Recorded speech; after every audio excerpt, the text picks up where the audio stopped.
Alliance des États du Sahel, vers la mise en place d'une confédération.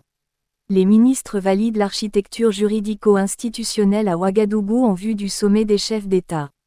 La réunion des ministres de l'Alliance des États du Sahel s'est achevée ce jeudi 15 février 2024 à Ouagadougou sous la présidence des 3 chefs de délégation, à savoir le général de brigade Kassoum Koulibaly, ministre d'État, ministre de la Défense et des Anciens Combattants, chef de délégation du Burkina Faso, le colonel Abdoulaye Maïga, ministre d'État, ministre de l'Administration territoriale et de la décentralisation, chef de délégation du Mali, et le ministre de la Défense nationale, le général de corps d'armée Salifou Modi, chef de délégation du Niger. La rencontre aura permis aux ministres de tracer les sillons de l'Alliance des États du Sahel à travers d'importantes propositions et recommandations contenues dans le relevé de conclusions lu par Karamoko Jean-Marie Traoré, ministre des Affaires étrangères, de la coopération régionale et des Burkinabés de l'extérieur. S'agissant de la charte de la future confédération, la rencontre des ministres n'a pas jugé nécessaire de procéder à sa révision. Ainsi, tenant compte du retrait sans délai de l'AES de la CEDEAO, les ministres ont convenu que le traité portant création de la confédération prenne acte. Du reste, l'instance a décidé de fonder le traité sur les références historiques propres au peuple du Sahel.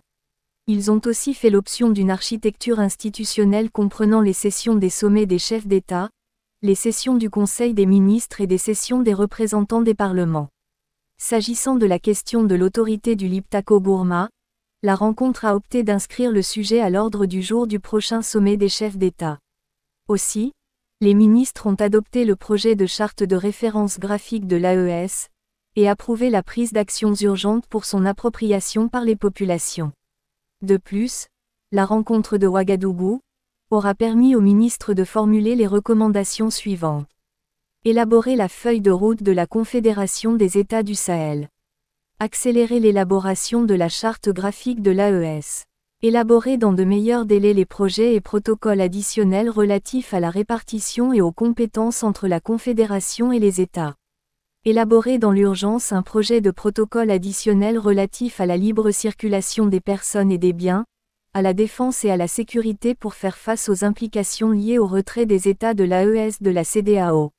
Mettre en place un cadre de concertation en vue de gérer les implications liées au retrait sans délai de la CEDEAO. Identifier des partenaires stratégiques. Avant de clore la rencontre, les ministres ont condamné la confiscation illégale et illégitime des avoirs de la République du Niger par l'UEMOA à travers la Banque centrale des États de l'Afrique de l'Ouest. Devant cette situation, ils ont exprimé leur solidarité au gouvernement et au peuple nigérien et exigé la restitution, sans délai, des 10 avoirs. Pour finir, une motion spéciale de remerciement a été adressée au président de la transition, chef de l'État, le capitaine Ibrahim Traoré, pour son engagement patriotique.